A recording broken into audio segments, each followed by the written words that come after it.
Ticket কাটবেন, গাড়িতে উঠবেন, রেজিস্ট্রেশন হয়ে যাবে। টিকিট কাটবেন 50 টাকা দিয়ে, কাটার কারণে জয়েন পাবেন আপনার আইডিতে। বুঝলেন, আপনি ঢাকা গেলেন, এখান থেকে গাড়ি 100 টাকা ভাড়া। টিকিট কাটতে গেলে আপনাকে রেজিস্ট্রেশন করতে হবে। আমাদের গাড়িতে উঠতে গেলে আপনাকে এসি গাড়ি, টিকিট কাটে রেজিস্ট্রেশন করে আপনাকে গাড়িতে উঠতে হবে। তাহলে আপনি গাড়িতে উঠলেন, ঢাকায় গেলেন, 100 টাকা দিয়ে দিলে গাড়ি পাবেন, কিন্তু আবার 12 টাকা একটা উঠবেন। এই টাকাটা আপনাকে সিস্টেমের মাধ্যমে দিতে হবে। সিস্টেমের মাধ্যমে যখন আপনি কাজ করবেন, সিস্টেমের ক্ষমতা বা সিস্টেমের পাওয়ারটা অনেক কিনা বলছি কিনা।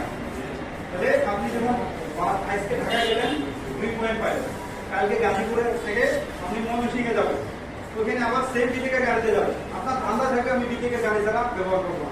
আর বিটেকের গাড়িতে গেলে আপনি কি পাচ্ছেন? ক্যাশব্যাক পাচ্ছেন, পাচ্ছেন কিনা। আর 100 পয়েন্ট সংগ্রহ করতে পারলে এখান থেকে আপনি 16 লক্ষ